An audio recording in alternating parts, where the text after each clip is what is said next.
Welcome to ICAA Live. I'm your host today, Colin Milner. I'm the CEO of the International Council on Active Aging, and we're thrilled to bring you the first of a series of conversations on how to optimize your health and well-being during the coronavirus pandemic.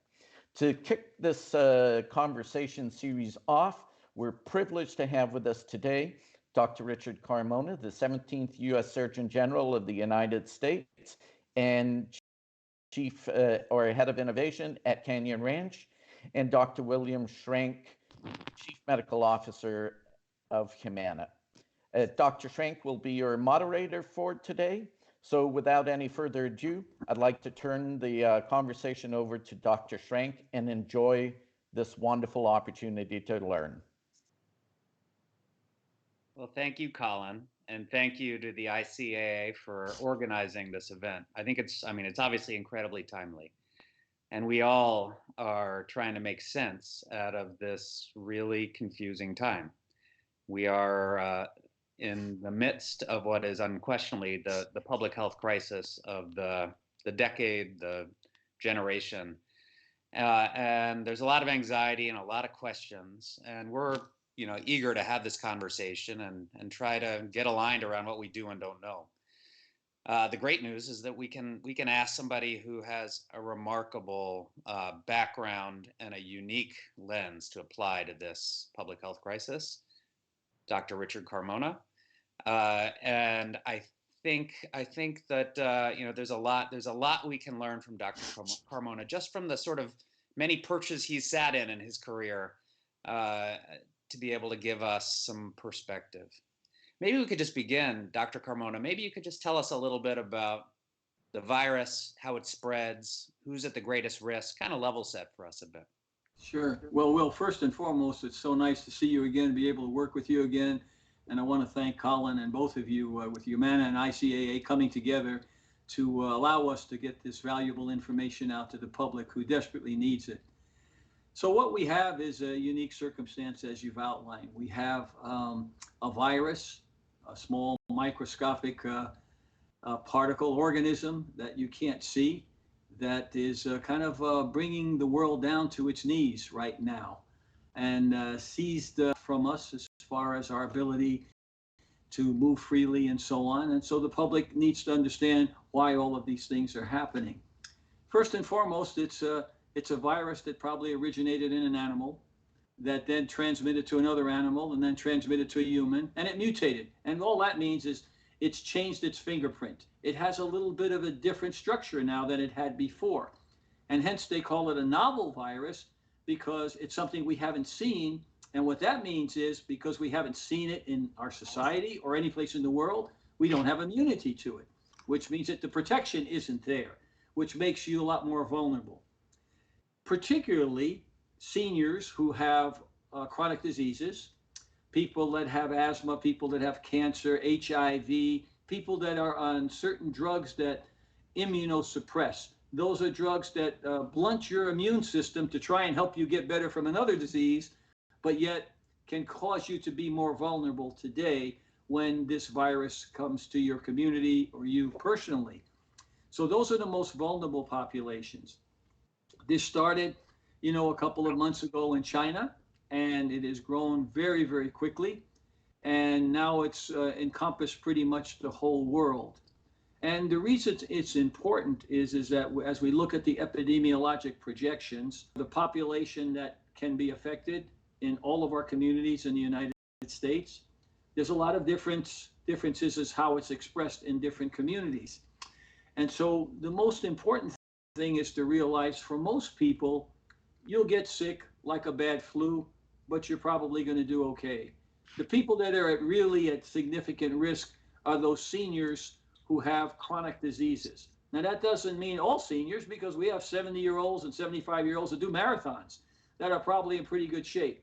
But in general, in our country, when we get into the upper senior years, most people have a few chronic diseases. Most people are a little overweight. Most people are taking special medications to reduce their high blood pressure or to lower their lipids. And all of those put them in a little bit of a higher risk when and if they contract the virus. With that said, all of these tools that we're taking out of our public health toolbox now are to prevent the spread of infection, which spreads primarily from person to person, just like the common cold or flu.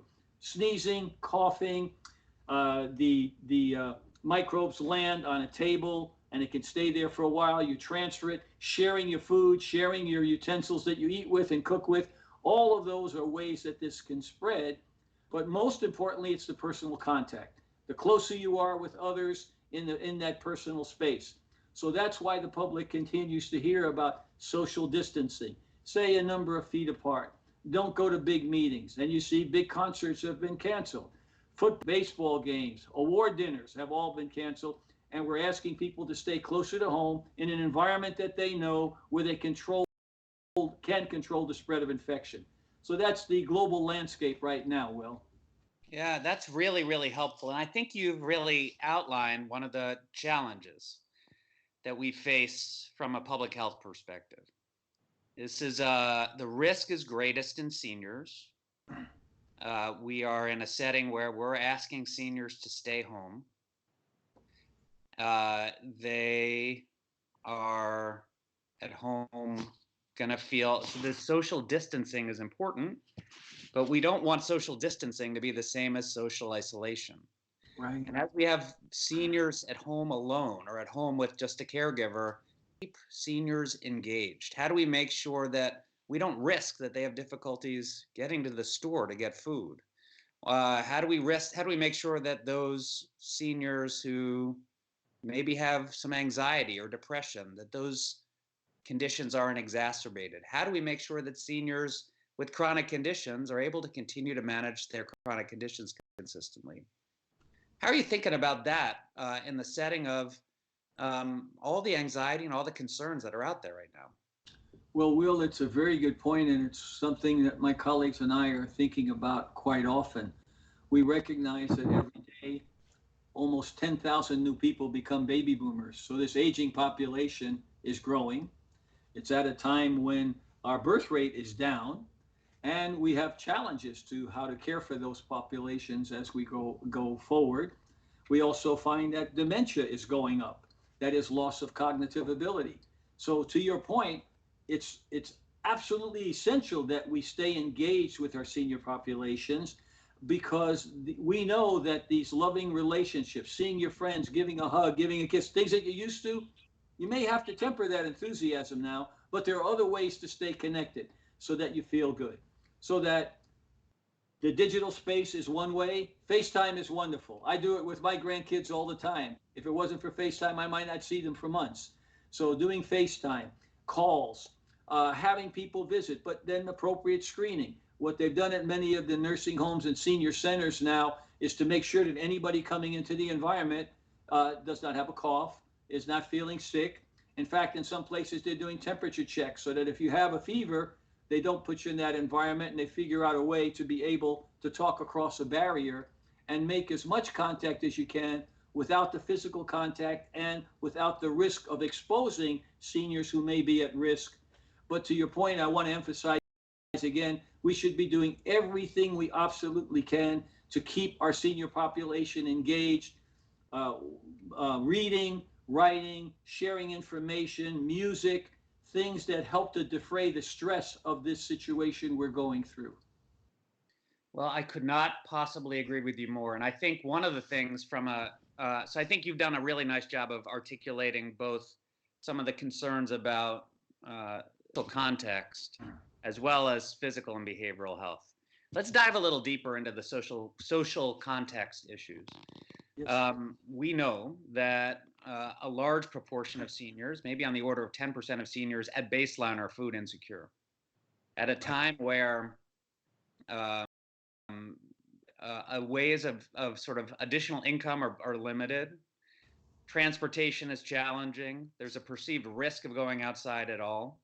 I know one of the things we're doing at Humana is we're calling patients proactively and trying to understand what their social needs are and connecting them with local community-based organizations to help address those social needs like food insecurity. What are you seeing out there, and what would you recommend to seniors who find themselves at home and struggling with some of these sort of basic concerns? Well, first and foremost, it's all about community in this response. I mean, the federal government can help with oversight, but what I really am thrilled to see is how individual organizations and communities are popping up. Agencies on aging, which are tied in with the federal agency on aging, and they all have state and local agencies. Meals on Wheels, food banks in the community are all working together to ensure that the vulnerable populations who can't go to the store, can't shop, have access to food. So essentially, it's the infrastructure that's there on a daily basis to help the infirm and the shut-ins because of aging or disability, but now it's even ramping up more, and we see lots of volunteer organizations. I've looked around the country, Boy Scouts, Girl Scouts, all kinds of organizations are putting together innovative ways to ensure that our senior population is getting fed and is cared for appropriately. So I think this is a time that really brings out the best in America when we have these really adverse situations that challenge us, and we see people come up with great innovative ideas. And so I don't think there's one size that fits all, but as I've talked to leaders in other cities around the country, and even at the federal level, what's remarkable is how each community is coming together to identify those that are vulnerable, especially the senior population, and what they need to sustain life. Well, that's really helpful. I think that context is really useful. How about around sort of chronic disease management? We've tried to relax refill too soon requirements so it's easier for patients to get their meds. We are making, again, proactive calls to try to understand what kind of barriers they have to their chronic disease management. But at this time, a lot of the healthy routines that are part of life are challenging. Yes. What kinds of recommendations do you have for seniors who, with multiple chronic conditions, who are home and now find that their routines and their habits are a lot harder to fulfill? And I would even add, Bill, Will, that once you're older, it's hard to change those habits. You have a certain way you want to do things, and so when I look at that, I look first at mind and then body and then spirit. These three domains that we have to deal with. Staying physically active when you're shut in may be a little tough, but certainly senior, there's plenty on the web. They're doing chair exercises, walking, and if you can get out, walking around the neighborhood, walking around your care center, wherever you are, and keep physically active. That's very important. Don't be sedentary. Stay connected to your world. The digital platforms that we have allow us so much to be able to stay connected to all of the newspapers and things. Now, the downside is there's a lot out there that is confusing, but you pick reputable places to go that you can trust to get the latest information so that you're able to be able to continue the best you can with your life. Spirituality is another side that's very important. People are used to going to church. Well, the Catholic Church, for instance, has stepped up and is doing masses online now. We have innovation within many different faiths to be able to deliver faith to the shut-ins so that they can continue to feel comfortable in their communicating with their God, whatever that God is. So I think we have to look at all of those domains because that's the integrative approach. And so we make sure they get the food, but there's other food. There's food in intellectual stimulation. There's food in the physical activity, and all of those things really in a holistic approach will help to defray cognitive decline while keeping you physically and emotionally well and getting the information you need to do some self-care, because we don't want our seniors to just be passive. We want them to engage themselves and be involved with everything that they are doing on a daily basis. Well, thank you. We talked a little bit yesterday, and you were relating to me some of the specific populations that you see as having unique and specific challenges. You noted the prisoners as the prison as one particularly Yes. challenging environment. Can you help highlight some of the key sort of locations where we should be thinking about the difficulty maintaining social distance?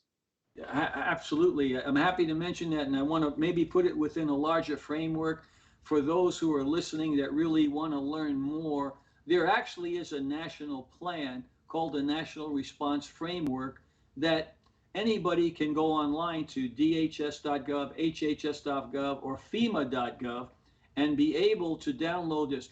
It's kind of a small phone book, but it actually describes the organizational structure that is made up of every community as they surge, as they mount up resources to be able to meet this challenge. But it's not only coronavirus. The term we use is all hazards. And all hazards includes emerging infections, terrorist events, earthquakes, tsunamis, because the nation has to be prepared for any and all hazards. So what I want to do is reassure the audience to say there is a structure in place where we work for years to put this together to deal with any and all eventualities, all hazards. And this coronavirus happens to be one of those hazards. So as we look at specific challenges in expressing the all hazards preparedness, we have to look at unique populations. And some of those populations, one you mentioned already, Will, would be like the corrections system. So that would be jails and prisons. For instance, in any given community, like if you look at Pima County here in Tucson, Arizona, you have a jail that has 2,000 inmates on any given day. Maybe 200 or so are female, 250, and about 10% or so usually female, and about 90% are males. So how do you deal with them? And here's the challenge. When an officer makes an arrest and brings that person into the jail, we don't know much about that person. Well, what if they are coughing? What if they're sick? And you put them into the inmate population, and now that spreads. So they have to be screened outside. So we have policies and procedures for that, that before the inmate gets to booking, there's actually a nurse that can come outside or a paramedic that will interview them and ensure they're safe to come in. In some cases, you might have to test, but even if a test isn't available, if the presumption is high, those people would be put in quarantine, even though they're in jail, in a separate cell, separate from everybody else. Because the last thing is spreading this around 2,000 inmates. So, and once inside, the movement that you usually take for granted, where inmates are living close together, hanging out in break rooms, going outside for some recreation, they all have to be taught how to do social spacing as well to be able to protect themselves. So it's almost like this is a separate universe that you have to make sure there are unique policies to make sure that you're not spreading the disease. Because the other challenge is, if the disease gets into the jails, for instance, where the stay is usually relatively short as it's being adjudicated, then that person goes back out into society, and now they're a vector. They're carrying the disease, and they can spread it. So we want to make sure that the jails and the prisons stay as free of disease as possible, and do everything we can to prevent somebody inadvertently coming in. The last area we just dealt with is visitation, which is a big challenge, Will, because every day inmates schedule loved ones to come in, and they talk and you know, little recreation rooms, but we can't do that anymore. So we've had to curtail visitation, but you know, it's really kind of could be seen as mean or inhumane that you can't talk to your family. So when we curtail the visitation, we said, no, but there's alternatives here. We have FaceTime, we have little you know, computer books that you can use to speak to family, but the key is to keep the family and friends away from the inmates, because they themselves can be bringing disease into the jail or the prison, and then it spreads. So that is just one small group that are very challenging. We then go to our pre-hospital providers, who every day respond, police, fire, EMS, respond to all kinds of calls. And as you know, in a fire department, 80 or 90% of their calls are EMS related. Somebody fell, car accident, sick people, and so on. Every encounter they have is a potential that they could get infected themselves, and they're a critical asset. So if the paramedic gets sick, if the EMT, if the firefighter, police officer gets ill, then what happens is that they then have to go into quarantine themselves, okay? And then so now a critical asset is not available anymore. So in order to protect those critical assets, our providers all have protective gear in their cars and ambulances and fire. And they have an N95 mask, they have coveralls, et cetera, et cetera. So this is stuff that the public doesn't typically see, but is very resource intensive to be able to keep a community safe and not spread the disease. You know, it is really quite fascinating when you start thinking about those sub pockets of populations. Let's get back to sort of the focus on the aging population, though. One of the the questions that I hear all the time is that there's a lack of clarity around when someone should get tested, what are the symptoms that are important to look for, and what do I do if I start having some of those symptoms? Because the truth is, you and I both know, the last thing we want somebody to do with very mild symptoms is to go to a healthcare setting. They will, if they're infected, they can expose others. Yes. And if they're not infected, they will be exposed to others, some of whom may be infected. Right. So there's a really critical need to make sure that seniors in particular who have higher risk of the effects of the virus, really Right. important that they understand what to look for in terms of what signals that maybe they have the virus, and what they do if they start noticing those symptoms. One thing I'll say is at Humana, we've waived copays for all telehealth, not just for telehealth to see physicians for suspected coronavirus, but also for primary care, for behavioral health visits. Right. The goal is to keep our members away from healthcare settings so that they reduce the likelihood that they'll either be exposed to others or expose them if they were infected. So maybe you could talk a little bit about the symptoms and the process and how seniors should think about when to get seen and who to be seen by. Well, I think it's an important point, and I'm glad you raised that, both because you and the ICAA have a particular interest in a subset of our population, which are the seniors. And often they are the ones that are at higher risk in general. We do have healthy seniors, don't get me wrong, but when we look at a risk profile, as you know, it is a higher risk population. So it's important that they understand what they should be looking for, and then what do they do. And first and foremost, if you have a fever, then that is one of the signs. If you are not feeling well, you have a dry cough, you're feeling very tired and weak, those are all general guidelines as to you should be thinking, could this be coronavirus? And as you know, Will, the challenge is we're still in flu season and flu that as well. Now, we could test for flu, but that doesn't help you with this particular coronavirus, which is a flu-like virus, but again, it's mutated, it's different.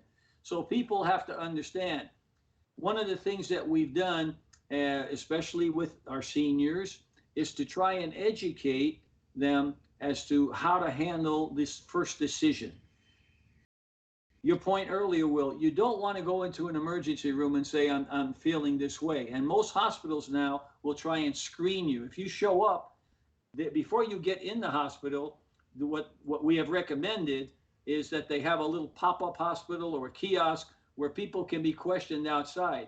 Because once that infected senior citizen or other person gets in the building and it turns out they're positive, now you have to do all of the contact tracing.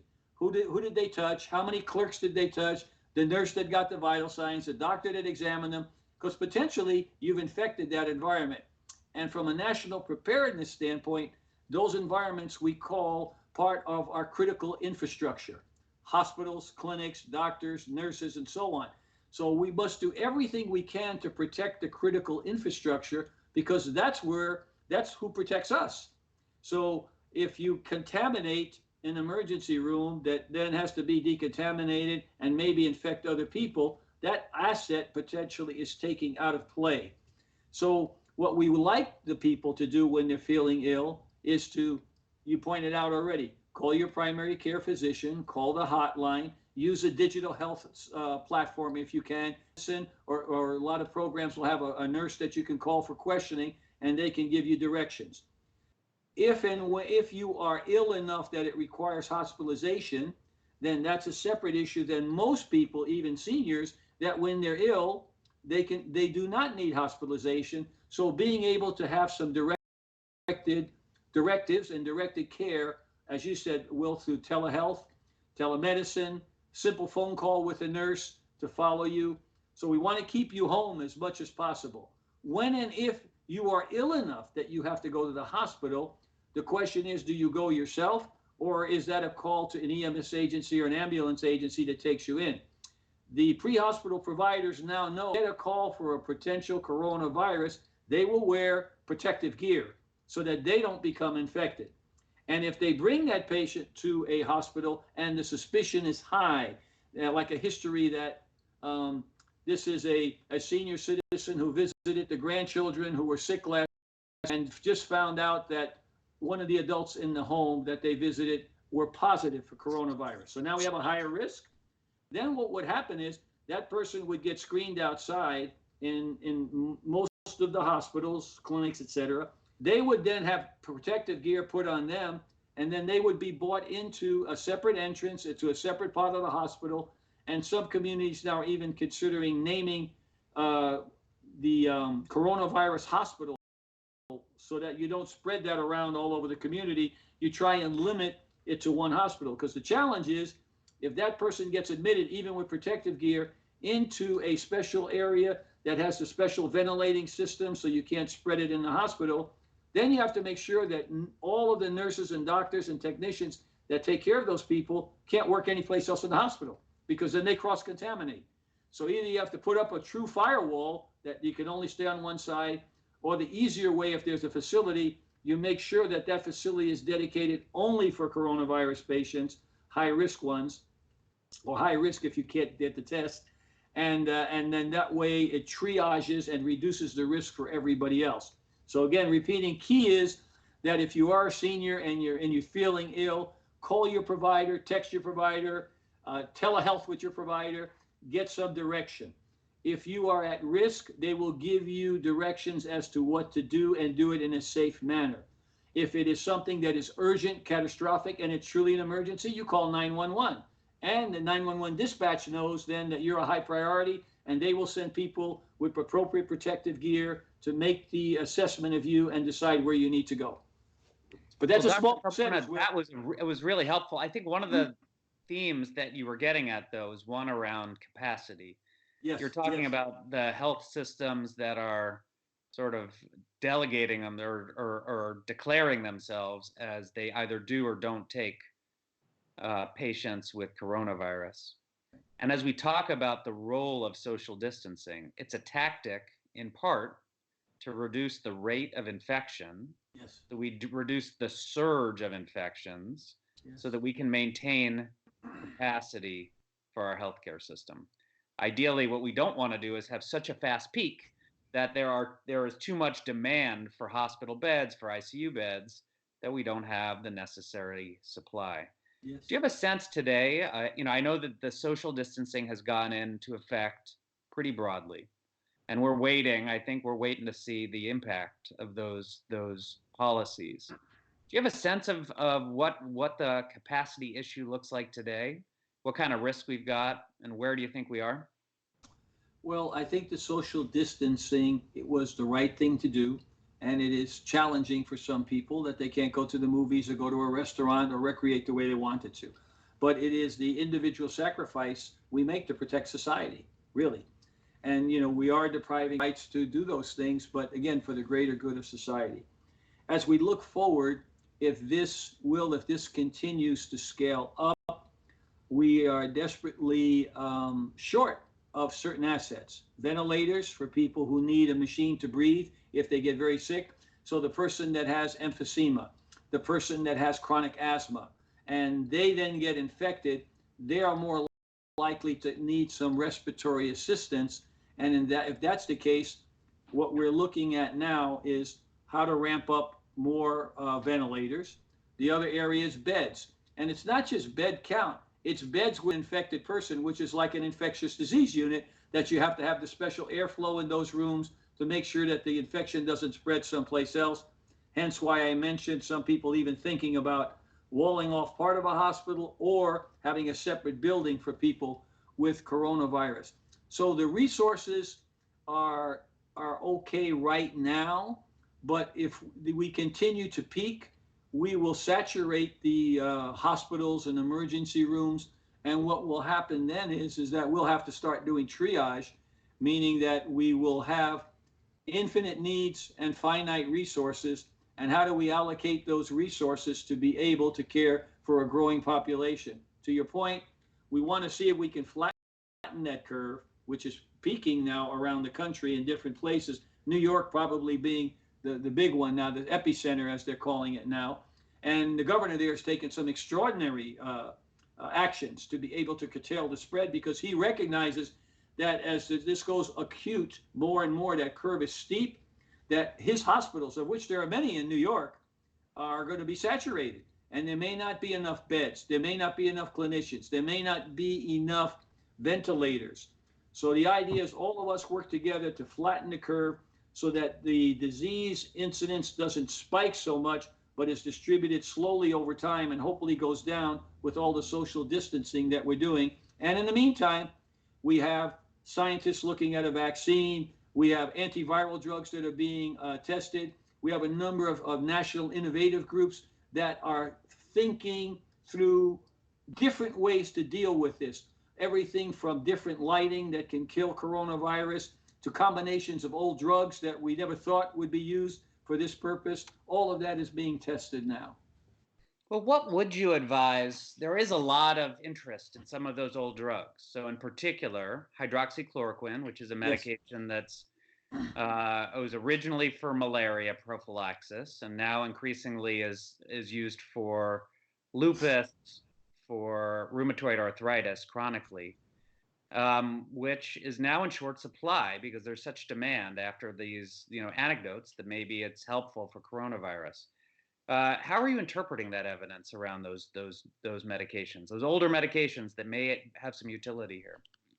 First and foremost, Will, what it tells me is there's a great deal of angst and uncertainty and fear in the population when we start hoarding certain substances.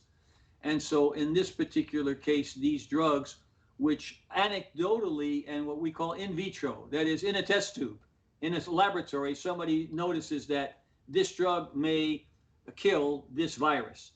But that's a far stretch from giving it to a human.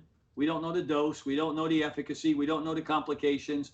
And so the key there is that when we see that there could be a relationship, as you know, the FDA has accelerated pathways to prove things like this when there is an urgency or an emergency as we have today. So my recommendation is you should not on your own take any of these drugs you read about or because somebody says it on TV, unless your physician prescribes it to you and you're sure that it's safe and you know exactly what the dose is and that somebody has given you informed consent. This is the risk of taking it. This is the benefit of taking it.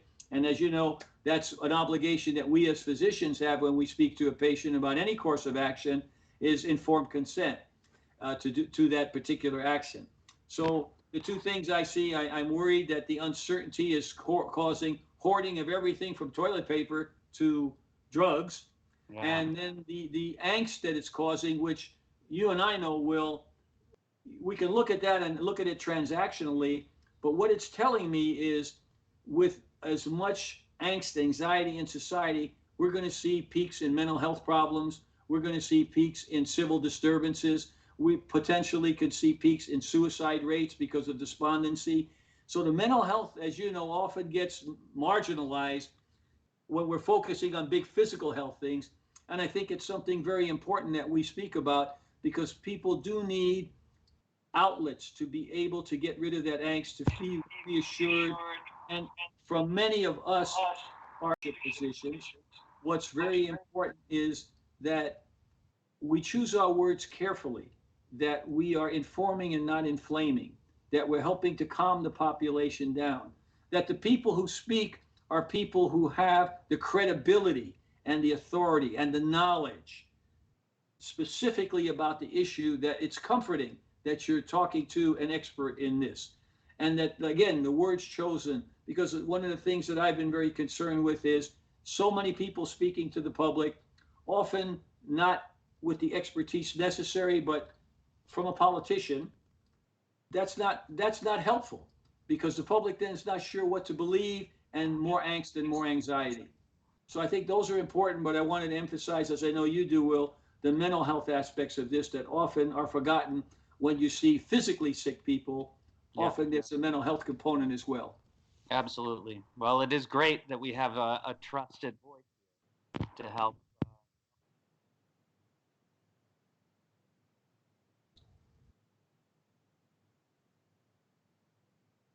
Think I lost the volume on my end, guys.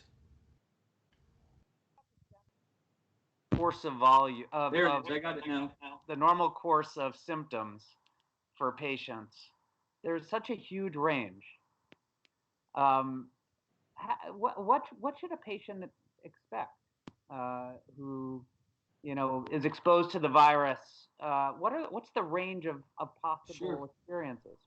Great question, Will. I think for most people, when exposed, and if you get the disease, the virus in you, most of it will be, I think, fair to say, kind of like a bad flu. But there are people who get it and they're carriers and they're not even symptomatic. They may have a little runny nose and feel fine. The larger cohort of people that get it, they get sick like flu and they do okay. But then there's a smaller subset, those particularly who have a higher risk profile because, as we said earlier, on certain medications, chronic diseases, those are the ones that probably need hospitalization because they don't have a margin to rely on to help them through this. They're living on the edge because of their immunocompromise, their diseases they have, and so on. So to your point, it's a wide range from being asymptomatic and dangerously being a carrier. Because if you don't know you have the disease, but the disease is in you, and you continue to migrate because you feel well, and you're a carrier, you can actually spread the infection. Most people will have symptoms, and they're symptoms like the common cold or flu, and those people for sure shouldn't be out.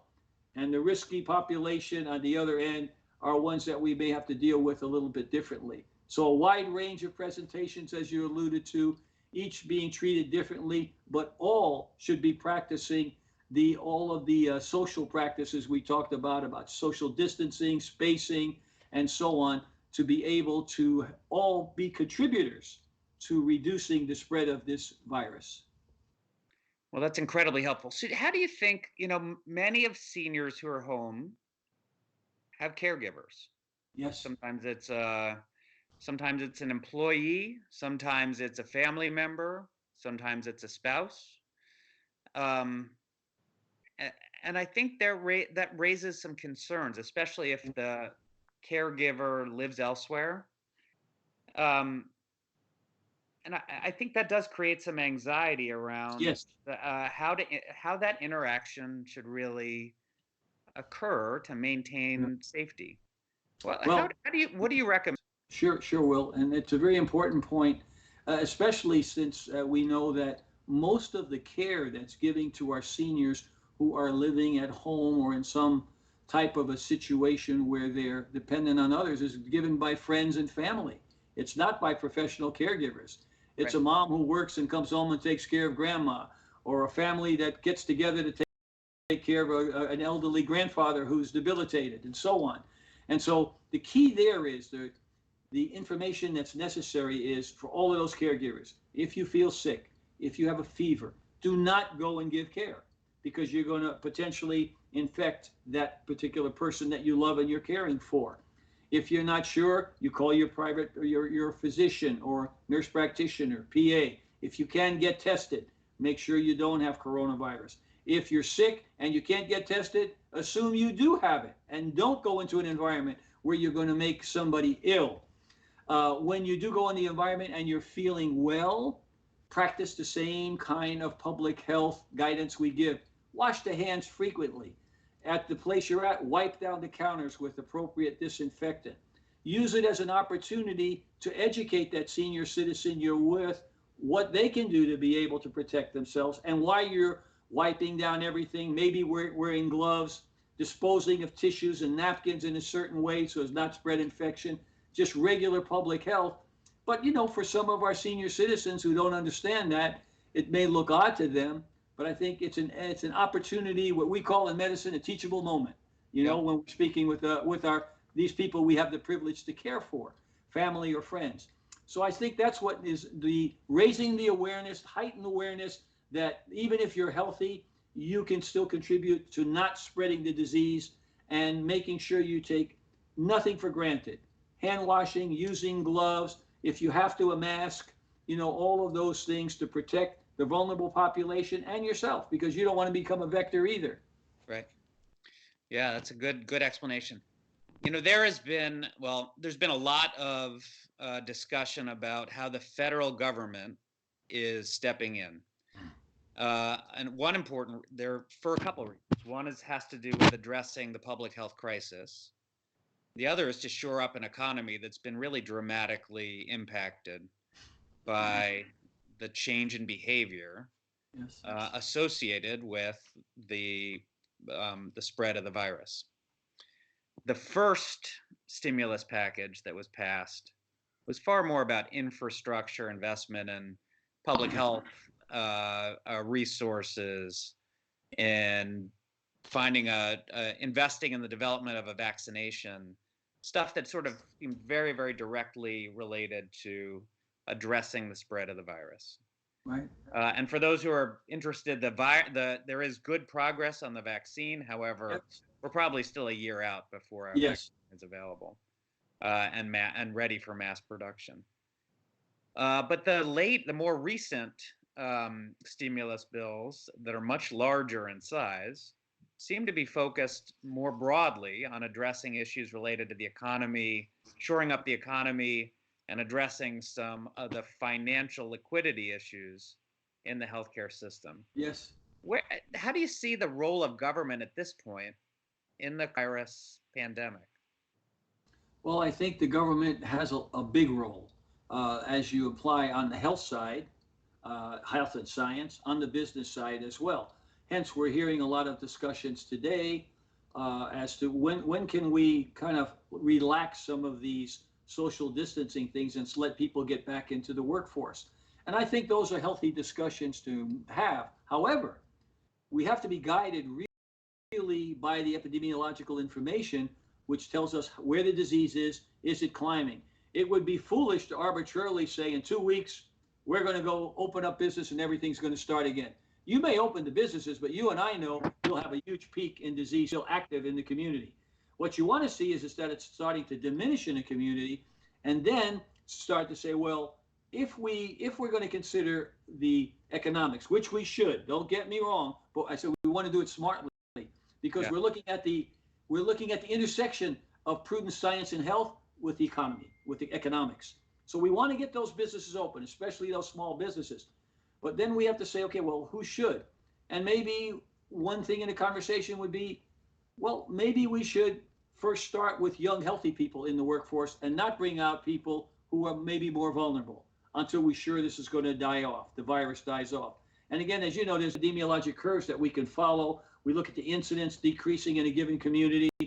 But if we move too quickly, we can cause another peak later on and have the disease go up.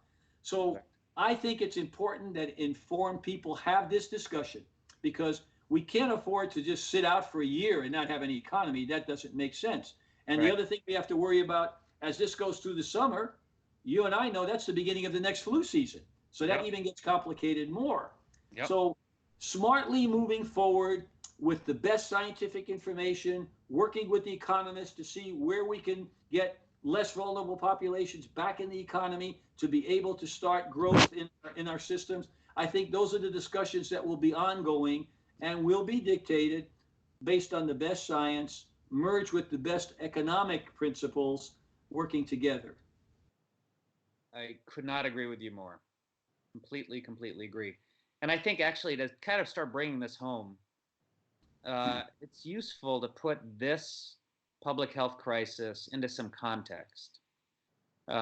In both of our lives, you have had far more exposure than me. We've seen other viral outbreaks. We've seen SARS and MERS. Yes. We've seen the Ebola. We've seen a variety we've seen H1N1. All of which created a great deal of anxiety, none of which led to this level of social distancing and it hasn't been as disruptive to society, largely because there hadn't been the same level of concern about capacity. But how do you put this in perspective with some of those other viral outbreaks? What makes it different, and what makes it the same, and what sort of reassures you as we progress here? That's a great question, Will. I think what makes it the same, all of these diseases you mentioned are viral. And many of them are corona kind of viruses, which are like flu viruses. And as I said, this one just changed its fingerprint. So it has different attributes now, some of which we don't fully understand yet. Is it more resistant? Things like that. How long will it last? Is it affected seasonally? Which right now is looking like not much anyway. So those are important. So there's something that's in common. But one of the things in these others, we were able with Ebola, SARS and MERS to a certain effect, to really lean forward aggressively, working with the countries where this started and keep the disease there and not have it come forward. Yeah. In this case, we got a late start. There was a lot of false information given out that no big deal, we're fine, right. And the public was complacent. Our colleagues said, okay, well, that looks like it, but the scientists were saying, no, this could be very serious. But it wasn't until several weeks later, almost a month later actually, that everybody started saying, oh my gosh, this is very serious. So when you look at the algorithm we use for all responses, the first is we want to prevent something. We want to lean forward as hard as we can and prevent it from coming here. We have epidemiologists around the world. We have U.S. Public Health Service officers stationed all over the world monitoring and so on. Let's keep it out there. We'll send our resources there and help the people curtail. As it comes to us, after prevention is then how do we mount an effective, efficient, quick response to be able to quell what's going on here. And as the response part starts to come down, then what happens is mitigation. Mitigation is drugs, social distancing, all the things we're doing. Last domain we look at is recovery. How do we recover from all of this? So right now we're moving into mitigation and we're thinking about recovery. And that's the logical sequence. And that's part of the national response framework that I mentioned to you as we approach any and all hazards, including the coronavirus. But there's no playbook for the coronavirus because we haven't seen this one before. So we can only predict based on extrapolating data from previous MERS, SARS, other coronaviruses, and we do an educated guess because nobody's been faced with this novel virus before. That helps. Well, I got you. It really does. Well, we're nearing the end here, and I wanted to finish this with a question for you about what you think are maybe some of the unintended good consequences that comes out of a crisis like this. I'm struck by how quickly the adoption of telemedicine it's exploded in ways that we never would have anticipated. Yeah. There's a good biologic reason now. People don't want to get infected by going to the hospital or going to their doctor's office. But I think patients are realizing this is a very effective, convenient. This is a good way to access healthcare. Similarly, we're seeing much more demand for home care. Yes. Patients don't want to leave the house. They're excited. They'd prefer to have someone come to their house and limit their exposure and have an interaction in the comfort of their own home. Yes, And I think we also are all learning to work together as teams in ways that sometimes it takes a good crisis to really realize how much more you have in common with people. But what are your thoughts about some of the lessons learned and the benefits, the unexpected benefits from the crisis? Well, I summed it up well, Will, so it's not much left for me to say. And I think the importance of telemedicine, digital health in general, managing populations at a distance with whatever platform you're using, where they don't have to come in, increase in home health, patients taking on more responsibility, understanding that a lot of the disease and economic burden we suffer as a nation is because of sedentary behavior, eating poorly, and so on, understanding the importance of mental health. So all of these are rising up now, and people never thought of them before, but you see how critical it is to our very health, safety, and security. And in fact, this issue is a national security issue because it's robbing us of significant resources. It affects soldiers, sailors, airmen, and it affects our law enforcement, EMS. So it's coming to the realization of how important it is that we do a better job of managing things like this as we move forward, because we know that there will continue to be mutations that will challenge us in the future. Yep, could not agree more. Well, let's just as we close this out, I'd really like to thank you, Dr. Carmona. Your experience and your expertise and your generosity of your time is really, really appreciated. And it's particularly appreciated at a time where there's such anxiety about a crisis that we don't understand well. And it is really, really helpful to share your voice for this audience so that we're in a better position to make the best decisions to optimize our health. So really appreciate your time. Really appreciate you, Colin, and ICAA. And thank you so much for having us. Well, thank you both for doing this, Humana and ICAA, and I appreciate the opportunity to work with you both on this important subject.